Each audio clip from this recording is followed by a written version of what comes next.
வெற்றியோட அம்மாவை தவிர மற்ற எல்லாருமே வந்துட்டு எலெக்ஷனுக்கு வந்துட்டு பிரச்சாரத்துக்கு போகிறாங்க. எல்லாமே பிரச்சாரம் பண்ணிகிட்ருக்காங்க. நம்ம துளசியுமே பிரச்சாரம் பண்ணிகிட்ருக்காங்க. எல்லாருக்கிட்டையும் சொல்லிட்டு இருக்க வெற்றிக்கு ஏற்ற ஜோடிதான்ற மாதிரி எல்லோரும் ஆரத்தியெல்லாம் எடுத்து சூப்பர் ஜோடின்ற மாதிரி எல்லாம் சொல்லிட்டு இருக்காங்க. இதை பார்த்து வெற்றி மேலே சந்தேகப்படுறாங்க. அது எப்படி போகிற இடத்துல எல்லாம் நல்ல ஜோடின்னு சொல்லிட்டு சொல்லுவாங்கன்னு சொல்ல எனக்கு தெரியாதுங்க, அவங்களுக்கு தோணி சொல்கிறாங்கன்ற மாதிரி நடிக்கிறாரு வெற்றி ஒரு பக்கம். அப்படியே எல்லா இடத்துலையும் ஓட்டு கேட்டுட்டு போயிட்டுருக்கிறப்போ ஒரு கட்டத்தில் ஆப்போசிட்டில் திவ்யா வராங்க.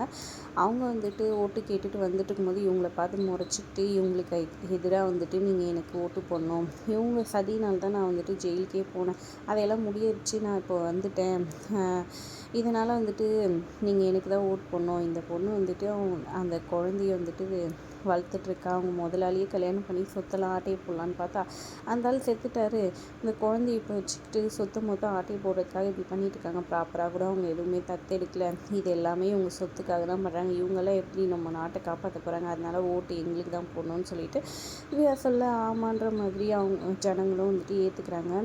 இதனால் இது ஒரு சாக்கா கிடச்சிது சிபியோ வெற்றியோட அன்னைக்கு நேராக வந்துட்டு அவங்க அத்தைக்கிட்ட வத்தி வச்சுறாங்க. இப்படியெல்லாம் சொன்னாங்கன்னு சொல்லிட்டு துளசி வந்தவொடனே இந்த குழந்தைய முதல்ல எடுத்துகிட்டு போயிட்டு எங்கேயாவது விட்டு வர சொல்ல வேண்டாம், நீ ஒரு பிரச்சனைனா இந்த பிரச்சனையும் கூட சேர்த்து கூட்டிகிட்டு வந்துட்டேன், இதனால் எலெக்ஷனில் தான் பாதிக்க போகுது, உனக்கு கொஞ்சமாவது இது இருக்கா அப்படி இப்படின்னு ஒரு மாதிரி பேசுகிறாங்க. இதெல்லாம் கேட்டுட்டு இருந்த நிலா பாப்பா ரூமுக்கு வந்து ஒரு மாதிரி இருக்கிறாங்க. துளசி தோசை போட்டுட்டு வந்து கொடுத்தோம் சாப்பிட வேணான்றாங்க.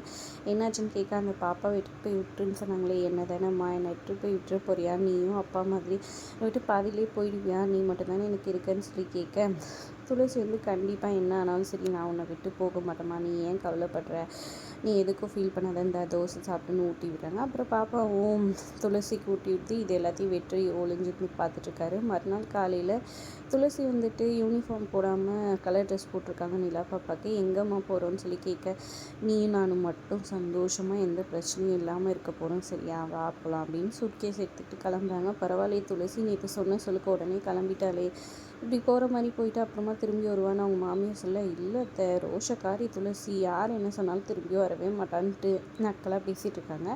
அப்புறம் வா போகலாம் நிலான்னு சொல்லிட்டு கூப்பிட்டுட்டு கிளம்புறாங்க. கரெக்டாக வெற்றி வந்து மேடம் எங்கே போகிறீங்கன்னு கேட்குறாங்க. உங்களுக்கு தான் தெரியுமே வெற்றி, சாரி என்னை மன்னிச்சிடுங்க, எனக்கு நிலா பாப்பா தான் முக்கியம், நான் வந்துட்டு இந்த வீட்டை விட்டு கிளம்புறேன் அப்படின்ற மாதிரி சொல்கிறாங்க. அதோட எபிசோட் முடியுது.